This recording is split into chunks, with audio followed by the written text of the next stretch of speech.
Nakaayon sa batas at alinsunod sa soberanya ng Pilipinas.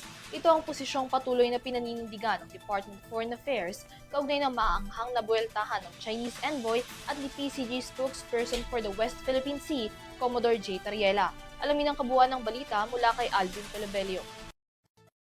Iginiit ng Department of Foreign Affairs ang posisyon ng Pilipinas sa West Philippine Sea at sa South China Sea na nakabase sa mga international rules-based order, partikular na sa 1982 UN Convention on the Law of the Sea at sa 2016 arbitral ruling, kasabay ng pag-iit ng suporta sa publicly elected officials at sa government institutions na nagpapakita ng kanilang naaayon sa batas sa tungkulin sa pagdepensa sa soberanya ng Pilipinas sa gitna yan ng pagpapalitan ng mga pananaw ng Chinese envoy sa Manila na si Ambassador Jean Quan at ni PCG spokesperson for the West Philippine Sea, Commodore J. Tariela.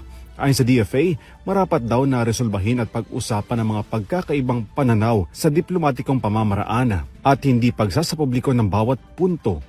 Ilang mga progresibong grupo rin ang nagpahayag ng pagsuporta sa naging pagtindig ni Tariela sa karapatan ng Pilipinas sa pinag-aagawang teritoryo.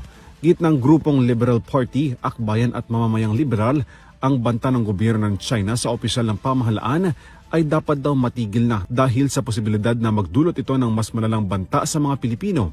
Pinabulaanan din ng University of Asia and the Pacific ang banta ng mga dayuhan laban sa public officials sa bansa na pinoprotektahan lamang ang soberanya ng Pilipinas. Dinepensahan naman ni Filipinos Do Not Yield Movement Chairman Emeritus Dr. Jose Antonio Goitia si Tariela at iginiit na walang puwang ang pananakot sa Pilipinas.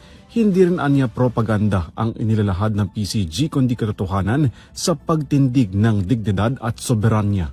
Sa mga magkakahiwalay na pahayag ng Embahada ng China sa Manila, may paglabag daw ang opisyal sa umano'y political dignity ng China at isa umano itong panunukso kasabay ng pagbabanta sa Pilipinas na piliin ang kapayapaan kaysa sa sigalot.